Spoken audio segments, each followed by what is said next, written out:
So in the previous video, I talked about the modifiable risk factors of cardiovascular diseases.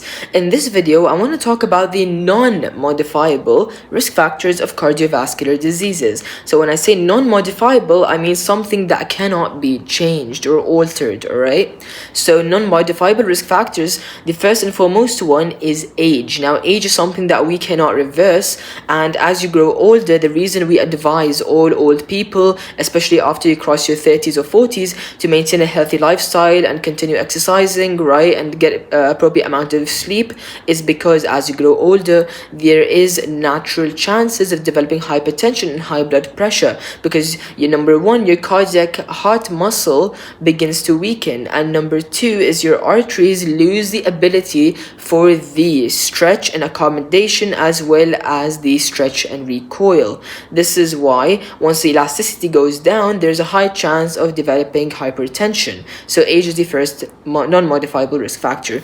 The next non-modifiable risk factor of cardiovascular diseases is the gender. So in gender, I'm basically going to be talking about the hormones basically. So for males, we have testosterone, and for females, we have estrogen. Now, this doesn't mean, by the way, that males only produce testosterone and females only produce estrogen. No, actually, we're just talking about the proportion. So males also produce estrogen, but males produce a larger quantity of testosterone than estrogen. And on the other hand, the females also produce testosterone, but females produce a much larger quantity of estrogen in comparison to the testosterone production.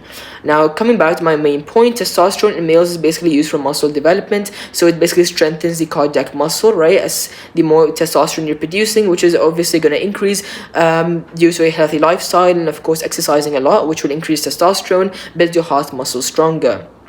On the other hand, when we talk about the females have estrogen, which is really great because estrogen is a hormone that actually helps or supports the female to protect their cardiovascular system and prevent them from developing cardiovascular diseases in the early stage. Why is that? Because the estrogen is a chemical sort of hormone that is actually dilating the blood vessels or arteries, keeping or maintaining a low blood pressure. But of course, after the menopause stage has occurred in the female, the estrogen levels are going to drop, so the chances of developing cardiovascular diseases are going to rise. This is why in general we say that later on in life, females do have a higher chance of developing cardiovascular diseases in comparison to the males due to the effect of hitting the menopause stage.